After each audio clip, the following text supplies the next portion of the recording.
Bien, buenos días, estimados estudiantes. Buenos días también a la tutora. Vamos a iniciar nuestra sesión.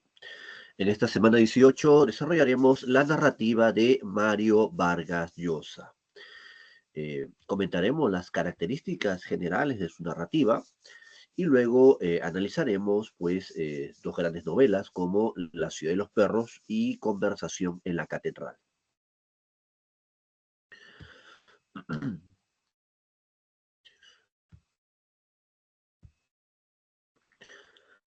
A ver, primero una breve presentación biográfica de su trayectoria literaria. ¿M? Vargas Llosa nació en Arequipa, ¿no? En 1936. Estudió parte de su secundaria en el Colegio Militar Leoncio Prado.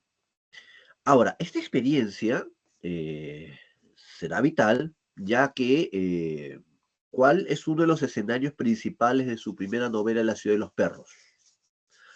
A ver, los que han leído, ya revisaron la información sobre la ciudad de los perros. Un escenario muy importante, ¿cuál es? Justamente el Colegio Militar Leoncio Prado, ¿correcto? ¿Sí? Tanto es así que hay un personaje que podríamos decir que representa o sería su alter ego en esa novela.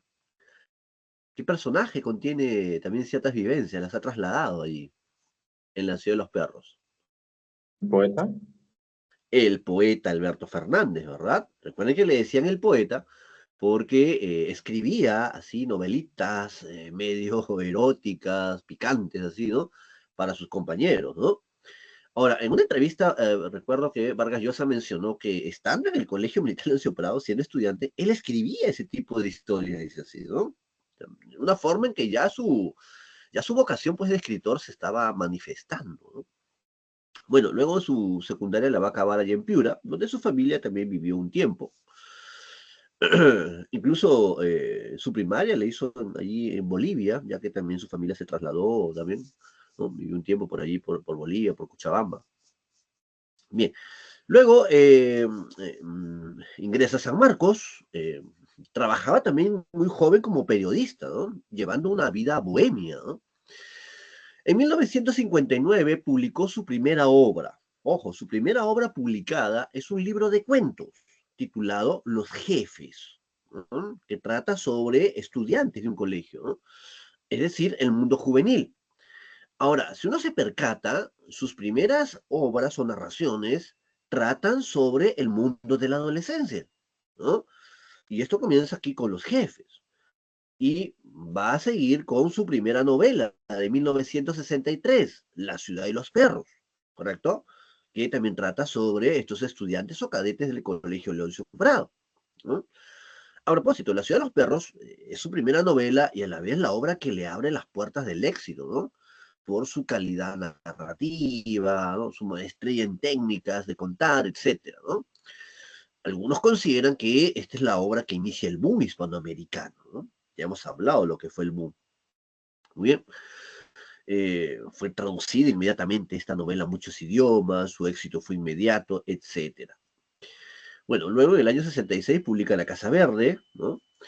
En el 67 una novela corta, también muy leída por los jóvenes, titulada Los Cachorros, ¿no? Que trata sobre estudiantes del Colegio Champañán, donde aparece este personaje de Cuellar, muy recordado. Ahora, hasta ahí podríamos decir que hay un primer ciclo de su narrativa, donde te ha mencionado, representado el universo juvenil, el mundo de la adolescencia, y temas como, pues, la exploración de el amor, ¿no? Lo que es el enamoramiento, la sexualidad, la rebeldía, etcétera, ¿correcto? Eso no toma en cuenta los jefes, la ciudad de los perros y los cachorros. Porque a partir de 1969 hay un cambio ya en su narrativa, ¿no? Recuerden que en ese año, en el 69, se publica Conversación en la Catedral, cuya temática ya es política, ¿no? Un enfoque social, ¿no? Lo que fue la dictadura de Honría, ¿no? Y sus problemas, ¿no? Corrupción, persecuciones políticas, etcétera, ¿no? Entonces hay un viraje, ¿no? Ahora una temática política y social, ¿no? Con esta novela, ¿no? En la década del 70 publica novelas que contienen parodia. Por ejemplo, en el 73 tenemos Pantaleón y la visitadora, ¿no? Que sería una especie de burla hacia los militares. En el 77, La tía Julia y el escribidor, ¿no? Que está basado en su primer matrimonio, ¿no? Entonces está ahí también en clave humorística, eh, relata pasajes de lo que fue pues su primer matrimonio, que fue un escándalo familiar, ¿no? ¿Saben con quién se casó? ¿Quién fue su primera esposa? Su prima. Fue su segundo matrimonio. Su primer matrimonio fue con una tía política, Julia Urquidi, ¿no? Por eso el título de la novela, ¿no? La tía Julia y el escribidor. No era tía sanguínea, ojo, sí, no, porque eso ya eso ya era otra cosa, ¿no? Pero una tía política, ¿no? Que eso sí tuvo pues, un escándalo familiar, etcétera, ¿no? Y luego ya, 10 años después, cuando se separa, bueno, se casa ya con su prima hermana Patricia Llosa, ¿no? Bueno, eh, en la década del 80, por ejemplo, en el 81 publicó su novela, una novela también muy conocida de él, en La guerra del fin del mundo, ¿no? Que podríamos considerar un ejemplo de novela total. Ya vamos a explicar estos conceptos, ¿no? Esta característica de su narrativa, ¿no? La búsqueda de la novela total, ¿no? Fue candidato a la presidencia en el año 90, recuerden, estuvo ahí por poquito de ser presidente del Perú, en segunda vuelta fue derrotado por Fujimori. Bueno, Vargas Llosa pierde la elección por decir la verdad, cosa rara en un político peruano, ¿verdad? Él dijo, pues, como candidato que no iba a aplicar un shock económico, mejor dicho, iba a aplicar un shock económico para salir de la crisis del primer gobierno aprista.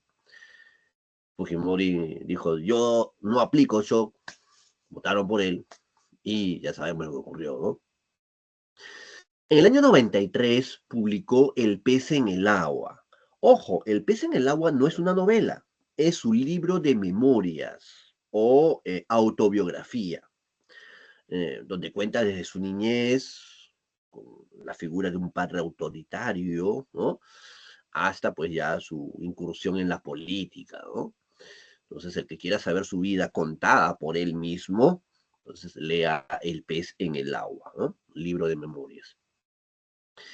Bueno, en el año 2000 publicó también una novela donde critica a un dictador, La fiesta del chivo se titula. Esta crítica a las dictaduras, a los autoritarismos, también es una constante en Mario Vargas Llosa, ¿ah? ¿Sí? En el 2010, no se olvide, se le concedió el Premio Nobel de Literatura, ¿no? Que, bueno, es la consagración justamente, ¿no? De toda su trayectoria literaria, ¿no? Su trascendencia como literato. Ya había recibido muchos premios, ¿no? Pero bueno, el Nobel, pues, por la importancia que significa, ¿no? Bien, ya anunció también su retiro de la literatura, ¿no? Por su avanzada edad, su salud también en estos últimos días, hubo noticias, está algo resquebrajada su salud. Bueno, ahora, Vargas Llosa también ha cultivado otros géneros, ¿no? El teatro, ¿no? El ensayo, muy importante, ¿eh? Tiene obras importantes, ¿no? De ensayo. También el periodismo, tiene crónicas, ¿no? Periodísticas. Entonces son géneros que también, digamos, abarcó, digamos, su escritura. Bien, pasemos a las características de su narrativa, ¿no?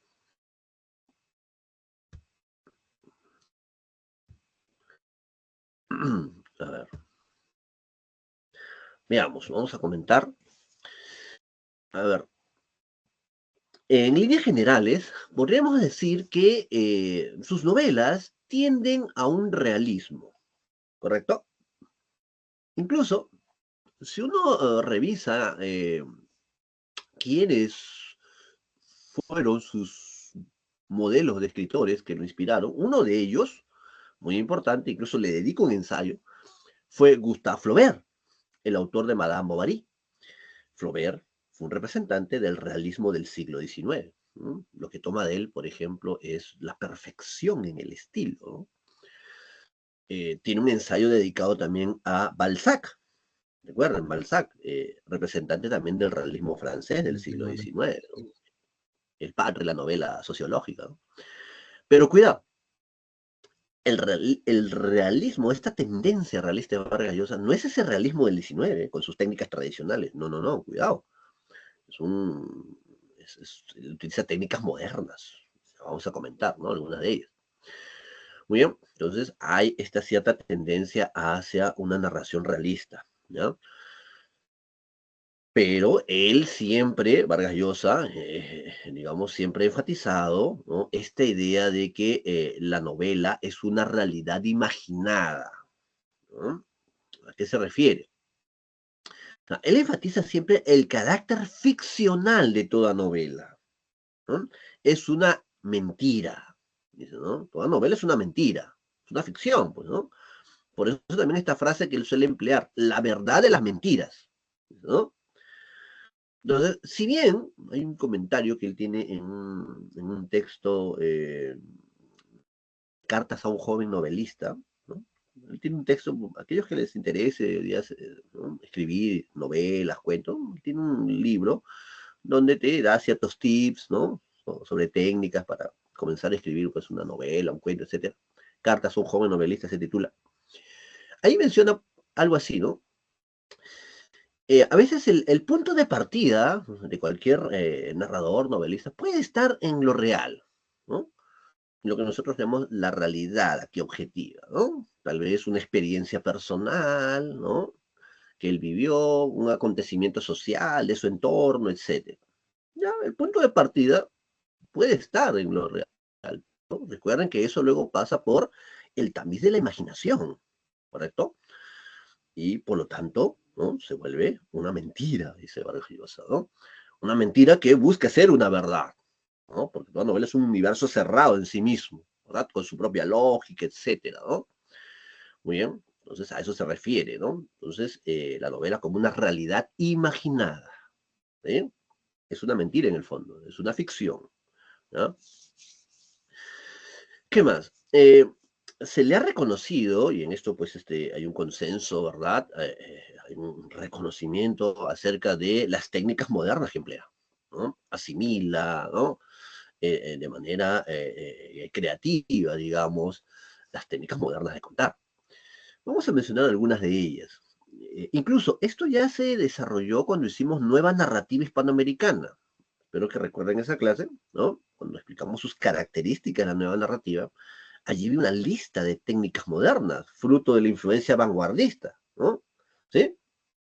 Entonces, por ejemplo, en Vargas Llosa tenemos la presencia del narrador objetivo, ¿eh?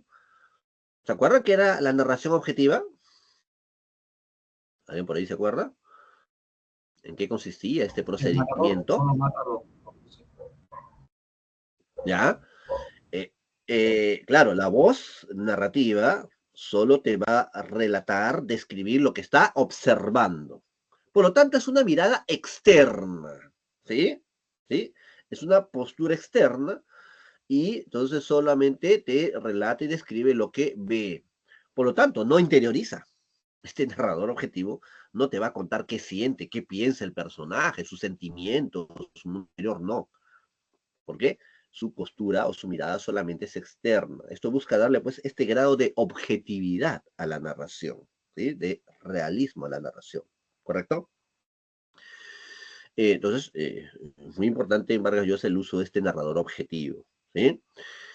¿Qué más? Hay monólogo interior, también lo suele emplear. Si uno lee La ciudad de los perros, hay partes donde hay la narración del Boa, por ejemplo, ¿no?, este integrante del círculo, ¿no? Se hace mediante monólogo interior. También partes del poeta, de su narración, también corresponden a monólogos interiores, ¿sí? ¿Qué más? La ruptura del orden lineal. Recuerden que habíamos comentado esa característica de la narrativa moderna, ¿sí?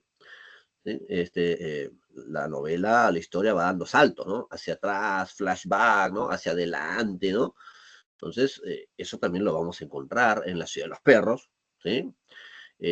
Aunque La ciudad de los perros todavía es digerible, digamos, un lector todavía pues, ¿no?, se deja entender, ¿no? A pesar de que hay estos saltos temporales. En cambio, en Conversación en la Catedral, digamos, es todo un reto para un lector que no está acostumbrado a todo ello, ¿no? ¿Alguien por aquí ha leído Conversación en la Catedral? ¿Lo ha intentado al menos por allí? ¿Sí? ¿Qué le pareció por ahí? Hay momentos, hay pasajes donde es caótico, porque es constante estos saltos temporales, etcétera, ¿no? Bueno, al menos la primera vez que yo leí Conversación en la Catedral, para mí casi me dio un derrame cerebral, evidentemente, ¿verdad? No entendía, tuve que darle una segunda, tercera relectura, etcétera, Con ¿no? dudas, ¿no? Como un dato escondido, como que de Kafka, como el dato escondido de Claro, Kafka. él tiene muchas técnicas, por ejemplo, lo que mencionó su compañero, el dato escondido también, etcétera, ¿no? O sea, esa novela por momentos es caótica, ¿no? Tengo estudiantes, así, ¿no? Que a veces les he recomendado y han querido leer, profesor, le he tenido que dejar en las primeras páginas, ¿no? No entiendo, ¿no? Se mezclan diversas voces, cambios temporales, etcétera, ¿no? Bueno, eh, como él mismo comentó, ¿no? Es la novela que mayor trabajo técnico formal le demandó, dice, ¿no? Muy bien. Otra característica, otra técnica moderna, el uso de varias voces narrativas, también habíamos dicho, es una técnica moderna, ¿no? Eh, recuerden que se va dejando de lado ya el narrador omnisciente, ¿no? Pierde esa importancia que tenía antes como único punto de vista, ¿no? Por ahí uno puede encontrar ciertos pasajes de narrador omnisciente, ¿no? Pero ya no es la perspectiva preponderante, ¿no? Suele utilizar varias voces para contar una historia. ¿Sí? Se mencionó, por ejemplo, también la técnica del dato escondido por el compañero, o el iceberg, etcétera, ¿no? Él emplea, pues, diversas, digamos, técnicas modernas, novedosas. ¿Qué más? También su obra suele emplear, dice, diversos tipos de lenguaje, ¿no?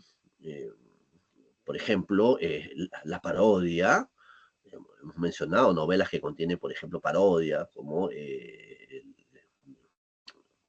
La tía Julia y el escribidor, ¿no? Pantaleón y las visitadoras, ¿no? Un lenguaje más sociológico, ¿no? Ya mencioné lo que se va a narrar, por ejemplo, en Conversación en la Catedral, ¿no? Con temas políticos, ¿no? Entre otros, ¿no? Bien, esto también va de la mano con esta diversidad temática que ha cultivado, ¿no? No se ha quedado encasillado en un solo tema, ¿no? Ya hemos mencionado, ¿no? Tanto es así que también incursionó en la narrativa policial, ¿no? Hay novelas de él que tienen ese estilo, ¿no? Policíaco, ¿no? Y hasta novelas de corte erótico, etcétera, ¿no? Por ejemplo, si uno lee Elogio y la madrastra o Los cuadernos de Don Rigoberto, encaja en ese tipo de narrativa, ¿no?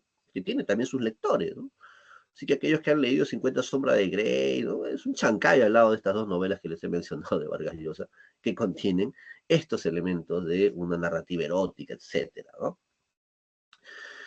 Bien, también tenemos esta otra característica que es la búsqueda de la novela total, ¿no?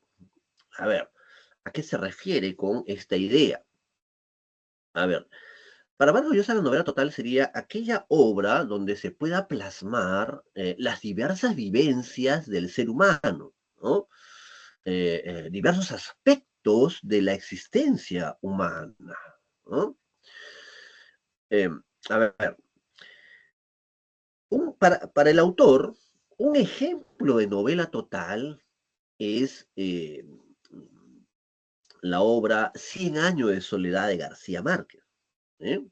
Vargas Llosa escribió un ensayo dedicado justamente a analizar la obra de García Márquez, sobre todo Cien años de soledad. Bueno, esto cuando eran amigos, ¿no? Recuerden que hubo una amistad entre ellos que luego se acabó y nunca explicaron ni dijeron por qué. Lo que se tiene son especulaciones, ¿no? Que Vargas Llosa, ¿no? Por ahí una leyenda que dice que Vargas Llosa le metió un derechazo de aquellos a García Márquez porque el colombiano se quiso sobrepasar con su esposa, ¿no? Lo que se comenta por ahí, y se acabó esa gran amistad, ¿no? Pero cuando todavía, pues, tenían esta relación de amistad, Vargas Llosa tiene un ensayo dedicado a García Márquez. Ahora, ¿por qué para Vargas Llosa Cien años de soledad es un ejemplo de novela total? Recuerden, cuando se analizó esta novela, ¿no? en la parte final hicimos un comentario, cómo la novela tenía un nivel, por ejemplo, histórico, ¿sí? Se incorporaba a situaciones de la historia colombiana. Había un nivel mítico, donde también se insertaban creencias populares, ¿no? Un nivel social, ¿no? Un nivel psicológico, etcétera. Miren cómo entonces se están incorporando a la novela muchas dimensiones de la vida humana, ¿sí? Ahora, en la narrativa de Vargas Llosa, una novela que es tomada como que se acerca también a esta aspiración, es una novela de la Guerra del Fin del Mundo, del año 81, que está ambientada en Brasil, ¿ah? En un hecho histórico que ocurrió, la rebelión de Canudo, ¿no? Entonces ahí Vargas Llosa desarrolla diversos aspectos, dimensiones, ¿no? De lo que es el devenir humano, ¿no? Hay pues un aspecto mítico, religioso, ¿no? Político, ¿no? Social, etcétera, ¿no? Entonces, cómo va abarcando diversas dimensiones que conforman la existencia humana, ¿sí?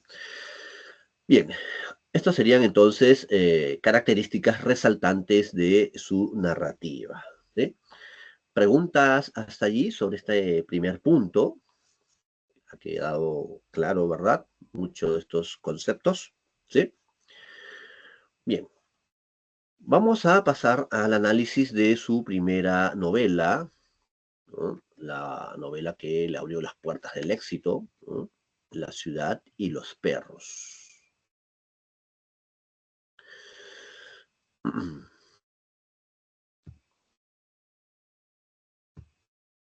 Bien, novela que en un principio fue rechazada por las editoriales más importantes de aquel momento, ¿sí? Increíble, ¿no? Vargas Llosa comentó, ¿no? Que llevó a unas editoriales muy conocidas de la época, ¿no? No se interesaron, hasta que hubo una editorial española, Seis Barral, que apostó por él, pues y ya, bueno, ya sabemos lo que ocurrió luego, ¿no? El éxito rotundo, ¿no? Bien, a ver, espero que hayan leído la novela, el libro. Hay también una película peruana basada, ¿no? En esta obra ya hace muchos años, ¿verdad? Que también está en YouTube, incluso, ¿no? Sirve para más o menos tener, digamos, una idea general, ¿no? Entretenerse tal vez, pero no recoge toda la riqueza que uno encuentra en el libro, ¿no? Riqueza de personajes, situaciones, vivencias, etcétera, ¿no? Bien, a ver, ¿con qué hecho comienza la novela? ¿Qué se narra al inicio? A los que han leído la obra. El examen de química. ¿Ya? El robo del examen de química, ¿verdad? ¿Sí? Entonces, la novela comienza cuando están reunidos los integrantes del círculo en un baño del colegio una noche. Y hay un sorteo de dados, ¿no? 4, así comienza. La primera línea que aparece es 4, ¿no? Entonces, sale sorteado el cadete Porfirio Cava, ¿sí? Para robar las preguntas del examen, ¿sí? Así comienza entonces la novela, ¿sí? Recuerden que este círculo mafioso está integrado por 4 estudiantes. El Jaguar como líder, ¿no? Cava, Boa y el Rulos, ¿sí? Ellos constituyen este círculo mafioso, ¿no? Muy bien, entonces Cava sale sorteado y se dirige al pabellón de oficiales para robar las preguntas del examen de química. Muy bien, son estudiantes ya de quinto año. Esta situación corresponde ya a quinto año, ¿verdad? Pero hemos dicho, ¿no? O sea, la narrativa de Vargas Llosa utiliza técnicas modernas, ¿no? Luego encontramos saltos temporales, ¿no? Que rompe pues esa linealidad. Por ejemplo, luego de eso, de narrarte pues en estas primeras páginas esta situación, ¿no? La narración, por ejemplo, hace saltos al pasado. Te cuenta, por ejemplo, la vida de algunos cadetes antes de ingresar al colegio. Por ejemplo, la del cadete Ricardo Arana. Su padre lo ha traído desde Piura, ¿no? Los ha traído a él y a su mamá a vivir con él en Lima. Es un padre machista. Ve a su hijo muy tímido y quiere hacerlo, es un varoncito, y por eso lo va a matricular en el Leoncio Prado, ¿no? Para que deje de lado su timidez, etcétera, ¿no? O se narra también como el papá del poeta, ¿no? Alberto Fernández, un papá mujeriego, etcétera, ¿no? Bueno, se han trasladado de casa, han ido a vivir a otra zona, ¿no? Y se comenta que también lo va a cambiar de colegio, etcétera, ¿no? Entonces son situaciones que corresponden al pasado. Incluso hay pasajes donde te narra sobre la vida de un cadete, que no dice su nombre, cuando estaba en la primaria, ¿sí? Y era un buen estudiante, ¿no? Un chico chancón, como diríamos, y que era amigo de Teresa, y estaba ya medio enamorado de ella, ¿verdad? Aunque nunca se lo confesaba. Y el asunto está en que no sabes, no te dice su nombre. Entonces, y eso sigue durante varios, como esto está alternado, entonces más adelante vuelve sobre este estudiante, ¿no? Sí, en primaria, ¿quién es? ¿Quién es? Esa es la técnica del dato escondido, porque recién te lo va a revelar casi en la parte final, quién era, ¿no? No te lo dice directamente, tú lo vas a descubrir asociando ciertos hechos, ¿no? ¿Sabes quién era este cadete? El Jaguar. jaguar, exacto. Es un personaje muy complejo en la novela, el jaguar, ¿verdad? Porque luego de ser un buen muchacho en la primaria, muy estudioso, luego sabemos que ya luego se mete en el mundo delincuencial, ¿verdad? Y cómo es en el Leoncio Prado. Y ya en la parte final, en el epílogo, otra vez hay un cambio en él. Ya lo comentaremos, ¿no? Muy bien. Entonces, bien, entonces estos saltos temporales. También se narra, por ejemplo, el bautizo. ¿Qué era el bautizo en esta novela?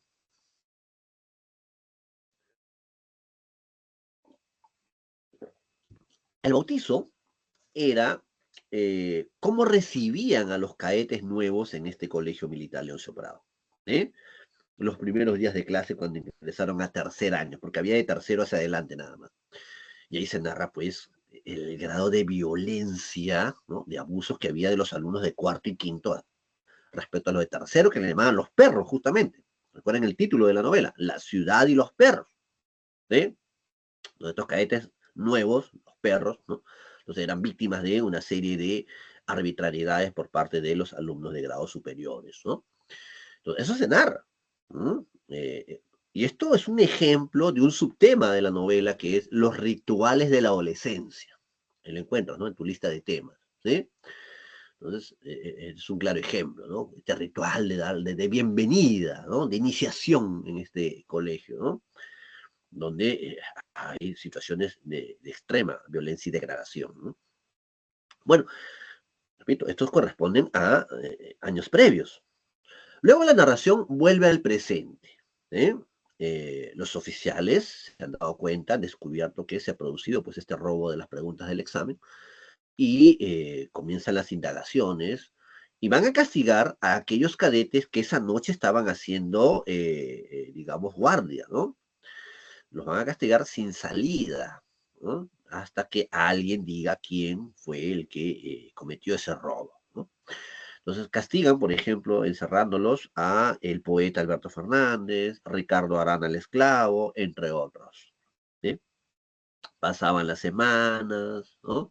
No podían salir del colegio, otros sí, ¿no? Los fines de semana, bueno, iban a ver a sus familias. Y el que no soporta, hay un cadete que no soporta el encierro y decide delatar al que robó el examen. ¿Quién es este cadete? ¿El esclavo? Arana. El esclavo. ¿Cuál es su nombre en la novela? Arana. Ricardo Arana. Tengan cuidado con los ejercicios. A veces te pueden poner el apelativo o el nombre del cadete. ¿Ya? Hasta aquí van dos datos importantes, porque a lo largo de los ciclos siempre juegan a tratar de confundirlos. ¿Quién roba las preguntas del examen? Porfirio Cava, miembro del círculo. ¿Quién va a delatar, ¿no?, al que robó el examen? El cadete Ricardo Arana, llamado el esclavo. Ahora, ¿por qué le llaman el esclavo en la novela? Él no encaja en este esquema de violencia y agresividad.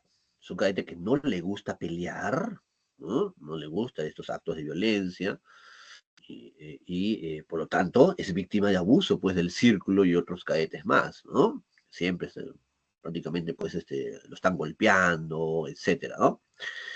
Excepto alguien, ¿no? Que se va a hacer su amigo, digamos, ¿no? El poeta Alberto Fernández, ¿no? Él no suele pues aplicarle violencia, ¿no? Entonces entabla una cierta amistad. Bien, el esclavo entonces, al no soportar este encierro, delata a Cava, los oficiales, ¿no? Van a expulsar justamente a Cava del colegio, y con ello, Ricardo Arana, el esclavo, está rompiendo un contracódigo que había entre los estudiantes. ¿Cuál es este contracódigo? A ver, entre ellos se castiga no al que comete un delito o falta, sino al que delata a un compañero, al soplón, como dice en la novela, ¿no? Entonces, él ha roto este contracódigo. Muy bien. Por eso que el jaguar está molesto, quiere descubrir quién ha sido el que perjudicó, ¿no? A Cava. Por culpa de él, pues lo han expulsado a Porfirio Cava. Bien, entonces tenemos esta situación. Se narra también, por ejemplo, cómo el esclavo pretendía a una chica llamada Teresa, ¿no? Que luego el poeta termina enamorándose de ella, ¿no? Quitándosela, ¿no? Se narra también este romance entonces del poeta con Teresa. Bien, más adelante vamos a tener que se producen unos ejercicios militares, ¿no? Los llevan allí a, ¿no? a un campo abierto, un cerro, a hacer ejercicios con armas de fuego. Y en estas circunstancias muere de un balazo el cadete Ricardo Arana, el esclavo, ¿correcto? Ahora, las autoridades, ¿no? militares del colegio, ¿no? Para evitar cualquier escándalo, ¿no? Cuestionamiento, comunican de que el cadete pues no supo manejar su arma de reglamento y como que se autodisparó. Entonces se oculta el crimen, ¿sí? Se impone una mentira, ¿correcto? ¿Sí? Entonces se va a ocultar lo que ha pasado ahí. Muy bien, hay alguien que considera que allí ha habido un asesinato y cree que el que disparó a Ricardo Arana es el jaguar y lo va a denunciar como asesino del esclavo. ¿Quién es este personaje que va a hacer la denuncia? El poeta. Alberto. El poeta Alberto Fernández, el que había entablado cierta amistad con Ricardo Arana, ¿correcto? Entonces, para Alberto Fernández, el poeta, ¿no? Considera que es el jaguar el asesino, ¿no? Él quería vengarse, quería descubrir quién fue el que delató acá y seguramente de esta manera ha llevado a cabo su venganza, ¿no? Y lleva esta denuncia al teniente Gamboa. En la novela vamos a tener a varios oficiales, ¿no? Entre ellos el teniente Gamboa, que es muy severo, muy estricto, pero honesto, ¿eh? Y eso es lo que el poeta le da esta confianza, ¿no? De denunciar estos hechos ante Gamboa. Le dice pues lo que él considera que ha pasado, y también como parte para que le crea toda su narración, le dice todos los actos ilícitos que se cometían al interior del colegio y que los oficiales no se habían dado cuenta, ¿no? Como los lugares donde robaban los objetos que habían hurtado, pues, ¿no? Donde los guardaban, ¿no? No solamente preguntas de exámenes, ¿no? Robaban prendas, zapatos, un montón de cosas, o introducían al colegio, pues, también cosas ilícitas, ¿no? Licores, cigarrillos, ¿no? ¿Qué hacen los oficiales? Van, requisan y comprueban todo esto. Y encuentran todo un arsenal ahí de botellas de licor, cerveza, un montón de cosas, ¿no? Objetos robados, armas, bueno, se descubre pues todo esto que estaba a sus espaldas, ¿no? Prácticamente o ante sus ojos, solo que no se habían percatado. Muy bien, entonces Gamboa lleva al poeta ante el director del colegio, ¿no? Para que haga su denuncia. Bien, le piden pruebas, porque claro, acusar a alguien de que ha cometido un asesinato no es una cosa de juego, ¿no? Y el poeta no tiene pruebas. Es una versión de palabra, es lo que él cree. Y evidentemente se va a tener que retractar, ¿sí? E incluso el director tiene un as bajo la manga, podríamos decir. ¿Cuál es? Habían decomisado sus novelitas eróticas, ¿eh? Y él dice, ¿no? Este es un ejemplo de que usted inventa historias, ficciones, y esto de que un compañero mató a otro es una ficción más. Incluso debería votarlo por degenerado, etcétera. Así se retracta para que no lo expulsen, pues, ¿no? ¿Quién queda mal? El teniente Gamboa. Incluso otros oficiales ya lo habían aconsejado a Gamboa, no hagas eso. En el ejército, en esa línea vertical, no se contradice a los superiores, ¿no? Pero Gamboa, repito, es un oficial honesto, él buscó la verdad. Y por eso es que lo van a castigar.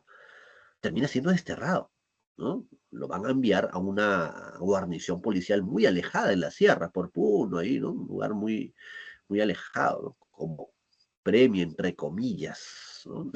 La práctica es un castigo, ¿no? Por haber querido contradecir a los superiores, etcétera, ¿no? Por buscar la verdad, por ser honesto, lo castigan a Gamboa, ¿no? Muy bien, parte final de la novela, se narra ya, los estudiantes pues terminan su secundaria y retornan a la vida civil, ¿no? Por ejemplo, el papá del poeta quiere que sea ingeniero y lo va a enviar a Estados Unidos allá a estudiar. Se olvida de Teresa, la abandona, se consigue otra enamorada, ¿no? Y también en las últimas líneas, en lo que es el epílogo, ahí nos enteramos de la nueva vida del jaguar. Es un personaje, como le comentamos hace un rato, muy complejo. Se narra el jaguar, está ahora, pues, tiempo después de haber acabado el colegio, tiene un trabajo, es un hombre honesto, y está conversando con un amigo que ha salido de la cárcel, el flaco Higueras. Y el jaguar le está contando su nueva vida, ¿no? Nos enteramos, ¿no? Y que se ha casado, se reencontró con su antiguo amor, ¿no? ¿Y quién es esta chica? Teresa, ¿no? La que fue enamorada del poeta, que fue pretendida también por Ricardo Arana, ¿no? Y se han casado, etcétera, ¿no? Entonces, ahí tenemos la parte ya final de la novela, ¿no? Cuando estos cadetes han aprendido su lección de sobrevivencia y retornan entonces a la vida civil. Bien, en los ejercicios constantemente tengan cuidado con estos tres datos, ¿no? ¿Quién roba las preguntas del examen? ¿No? Porfirio Cava. ¿Quién delata al que cometió este robo? Ricardo Arana, el esclavo. ¿Quién acusa al jaguar como asesino? Alberto Fernández, el poeta. ¿Sí? Cuidado que a veces buscan confundirlos. Bien, vamos a comentar ahora los temas. El tema central gira en torno a una crítica a esta educación autoritaria, ¿no? Este tema es constante en la narrativa de Mario Vargas Llosa, ¿no? Y también en sus ensayos, ¿no? Él es muy crítico con los autoritarismos, ¿correcto? En este caso, con este sistema de enseñanza militar, ¿sí? Muy bien, porque esto también va a estar conectado, miren los subtemas, con diversos problemas de nuestra sociedad, ¿no? Que están ahí, están imbricados, ¿no? Que el autoritarismo que genera también, ¿no? A ver, tenemos, por ejemplo, dice, la pandilla juvenil, dice, como síntoma de rebeldía. Un ejemplo de esto sería el círculo. ¿Recuerdan este círculo mafioso, no? ¿Correcto? Que comete actos ilícitos, ¿no? ¿Qué más? El hurto. La novela comienza con un robo. Y se narran también otros robos que se cometían allí, ¿no? El machismo. Tiene este problema social, ¿no? Este machismo mutila sus afectos. Estos estudiantes apelan, además de la agresividad, entonces, al machismo para poder sobrevivir en este mundo de tanta violencia, ¿no? La agresividad como un método de subsistencia, ¿sí? Por eso que hay muchas situaciones explosivas, ¿no? De agresiones, ¿no? Y por eso es que el esclavo no encajaba en este esquema de violencia, ¿no? Y por eso que muere, ¿sí?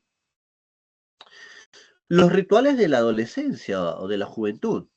Ya les puse un ejemplo, ¿no? Por ejemplo, el que se llamó, digamos, esta bienvenida, ¿no? El bautizo, ¿sí? Es un ejemplo de estos rituales de adolescencia. O, por ejemplo, también su exploración de la sexualidad. En la novela se narra que estos cadetes, cuando tenían salida los fines de semana, ¿no? Muchos de ellos se encontraban en La Victoria, por la Plaza Manco Cápac, Girón Guatica, se menciona allí, iban a visitar a la Pies Dorados, ¿Quién es la pies dorados en esta novela? Una prostituta justamente de La Victoria, ¿no?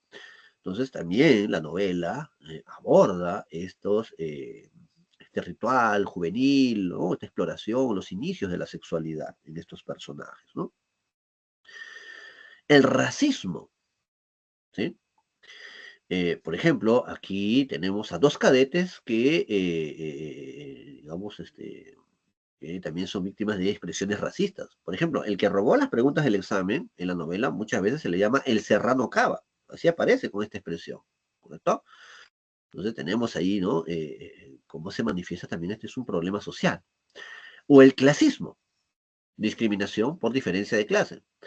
Tenemos a cadetes que provienen de sectores acomodados, como el poeta, como el brigadier Arróspide, ¿no?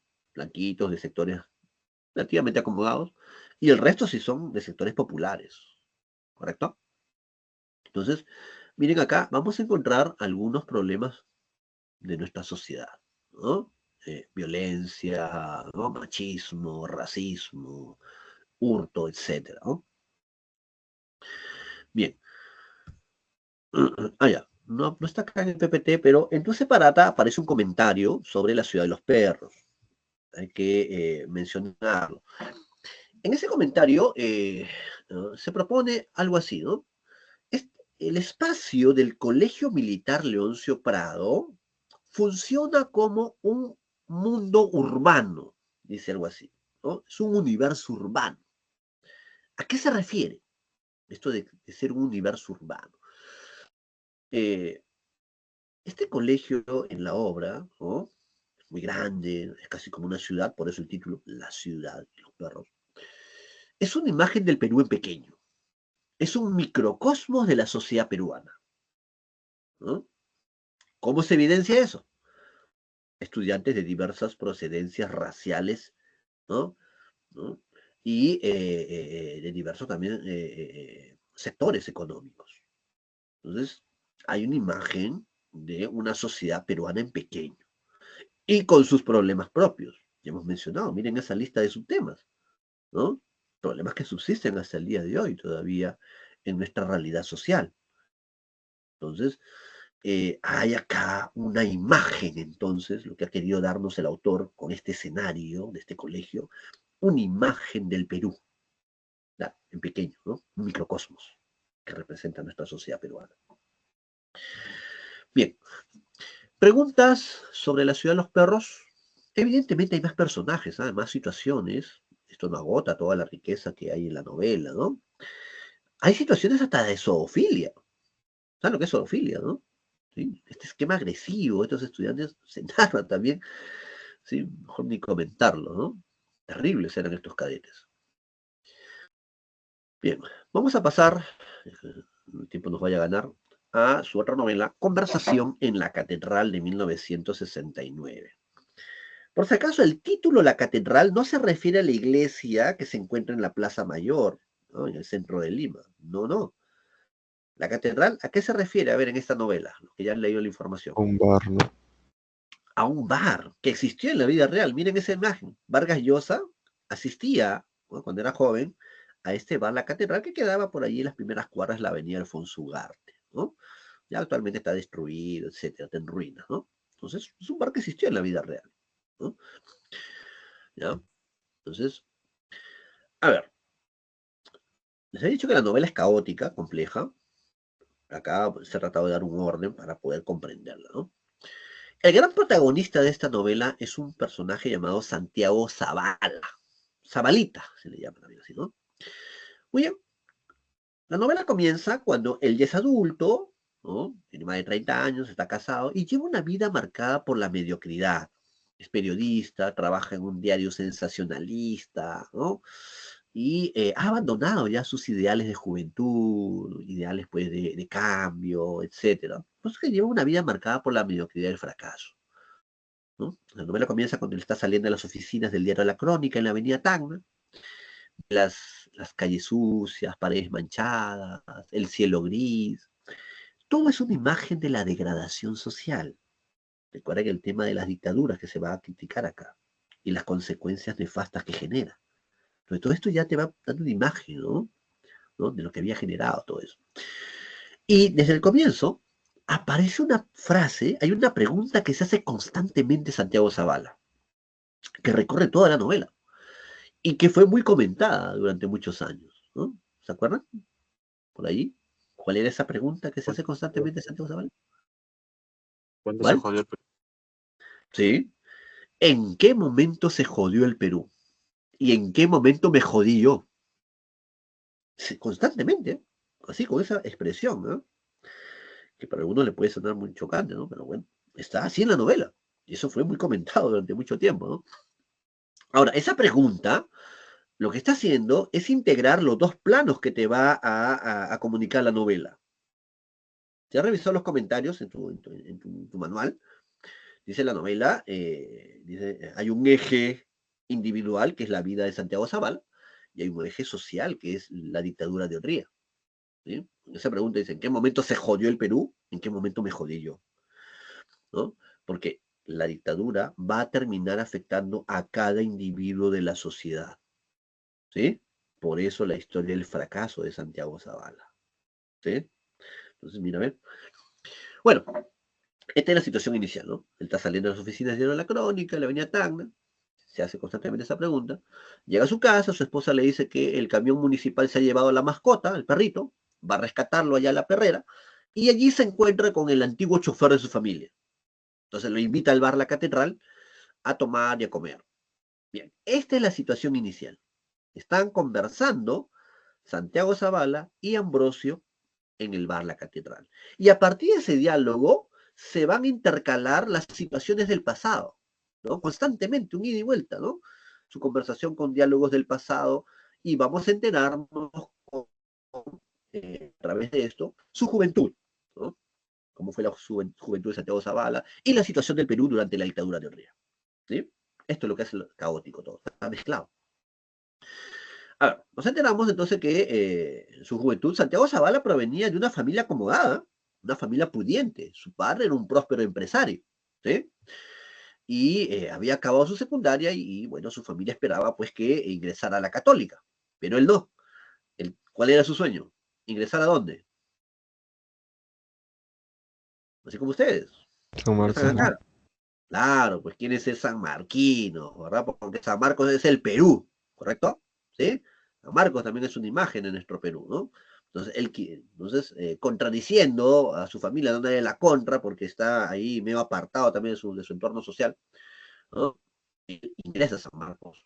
Tiene ideales de justicia social, de una sociedad mejor, etcétera, ¿no? Entonces, y allí va a conocer, va a tener unos amigos, y se va a integrar a un grupo de izquierda, ¿no? A un grupo comunista llamado Cahuide, ¿sí? Que está en contra de la dictadura de Onría. Son los años, se recrean los años del ochenio de Onría, ¿no? Fue una dictadura terrible y muy corrupta también, ¿no? Y desde las aulas universitarias están en esta especie de crítica y protesta, ¿no? Actitud revolucionaria ante el sistema, ¿no? Ante esta dictadura, ¿no? Y ahí se encuentran con otros estudiantes de otros grupos políticos también que están ahí, ¿no? En contra de esto, ¿no? Estudiantes apristas, etcétera. Bueno, cuando uno lee esta parte y ha revisado la biografía del autor, se da cuenta que hay puntos de contacto, porque aquí Zabalita contiene vivencias de un joven Vargas Llosa. Ustedes revisan, cuando Vargas Llosa ingresó a San Marcos, era de izquierda. Participó también en un grupo ahí ¿no? De tendencia izquierdista, ¿no? Y seguramente también era tirapiedra, estaba en las protestas, así que en San Marcos, ¿no? Bueno, cuando ustedes ingresen, no van a hacer eso, ¿no? Se van a dedicar solamente al estudio, ¿no? Estar en la biblioteca, etcétera, ¿no? Bueno, contiene ciertas vivencias de Vargas Llosa, que en su juventud era de izquierda. Incluso él apoyó la revolución cubana cuando se produjo eso, ¿verdad? Y luego ya más adelante se desencantó, ¿no? Y ya hay un viraje en su pensamiento político, se volvió un pensador de derecha, ¿no? O neoliberal, como se le quiera llamar. Bueno, aunque aquí Santiago Zavala no estaba totalmente convencido ¿no? de esta ideología comunista. Muy bien, se reconstruye también el Perú de la dictadura de Orría, los abusos que se cometían y su brazo derecho del dictador, Cayo Bermúdez, su ministro de gobierno. Él perseguía a todos los opositores. sean estudiantes, organizaciones obreras, sindicales, ¿no? Los encarcelaba, los torturaba, los desaparecía, los deportaba, etcétera. Se narra toda esa política de persecución terrible que ocurrió en la vida real. ¿Y qué hace Cayo Bermúdez? Captura a los miembros del grupo Cahuide, donde estaba Santiago Zavala. Lo encarcelan. Se salva, ¿saben por qué? Porque su padre, su papá, don Fermín Zavala, era socio de Cayo Bermúdez. ¿Por qué creen que su papá era un próspero empresario? Era cómplice de toda esta dictadura corrupta. El papá interviene, hace que liberen a su hijo, y cuando Santiago se entera de lo que está metido el papá, se molesta, se desencanta, abandona sus estudios, abandona San Marcos, abandona a su familia, se aparta definitivamente. Tiene una relación difícil con el padre, ¿no? Al enterarse de lo que está metido. Muy bien, pasan los años, ya es adulto, tiene familia, lleva una vida mediocre y está trabajando como periodista en un diario sensacionalista llamado La Crónica. Y como periodista ha llegado una noticia a la redacción. Han asesinado a una mujer llamada La Musa. ¿Y qué le interesa a Santiago Zavala esta noticia? Al parecer su papá de él, don Fermín Zavala, estaría involucrado en ese asesinato. ¿Por qué? La Musa era amante de Cayo Bermúdez, el brazo derecho de Orría, del dictador. Y al parecer había llegado a saber un secreto de don Fermín Zavala. Que don Fermín Zavala era homosexual y tenía un amante. ¿Saben quién es el amante de don Fermín Zavala? A ver, Su hijo está conversando con él en el bar de la catedral. ¿Recuerdan la situación inicial? Ambrosio. Muy bien. Entonces, al parecer la musa le estaba pidiendo dinero para no revelar el secreto y Ambrosio la mata a la musa. Él la asesinó, ¿no? Entonces, tuvo cárcel, ya luego salió. Y por eso es que la novela va a acabar cuando están ahí en el bar de la catedral, ya están avanzaditos en copas, y de pronto Santiago Zavala le hace una pregunta a boca de jarro, ¿no? ¿Fue mi padre el que te dio la orden para que mataras a la musa? Y Ambrosio se levanta y se va sin darle una respuesta. Pero todos los indicios apuntan a que su papá estuvo involucrado entonces en este asesinato, ¿no? Bueno, también la novela te cuenta la caída del régimen, ya las postrimerías de esta dictadura, cómo Cayo Bermúdez pierde también el poder, etcétera, ¿no? A ver, tema central, la crítica a las dictaduras. Ya hemos visto que es una constante en Vargas Llosa, ¿no? En La Ciudad de los Perros critica los sistemas autoritarios, en este caso, una dictadura militar, ¿sí? Muy bien, subtemas, a lo que está asociado también todo régimen dictatorial. Corrupción, ¿no? Violencia, etcétera, ¿no? También se narran los ideales juveniles, políticos juveniles, ¿no? Y luego cómo Santiago abandona todo eso, ¿no? Muy bien, las relaciones conflictivas padre-hijo, también es un subtema, ¿no? Que se suele abordar en esta novela. Comentario final. La novela, si uno ya hace un análisis y trata de ordenar, se mueve entre dos líneas narrativas, dice, entre dos planos. Hay un plano individual que es la vida de Santiago Zavala y tres momentos claves, ¿no? Su relación conflictiva con el papá, su militancia comunista en San Marcos y luego ya su vida como periodista marcada por la mediocridad. Es la historia de un declive, de un fracaso. Y el segundo plano, que es un plano social, te reconstruye el Perú durante la dictadura de Orría.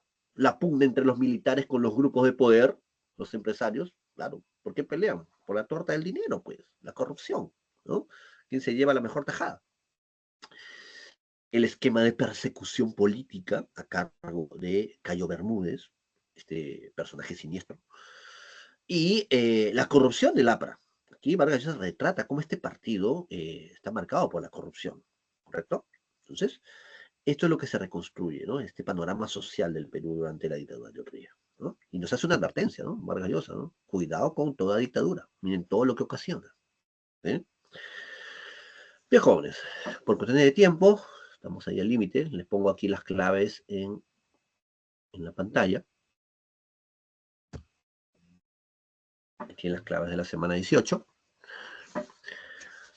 Bien, con esto hemos culminado entonces todo lo que corresponde a nuestro ciclo.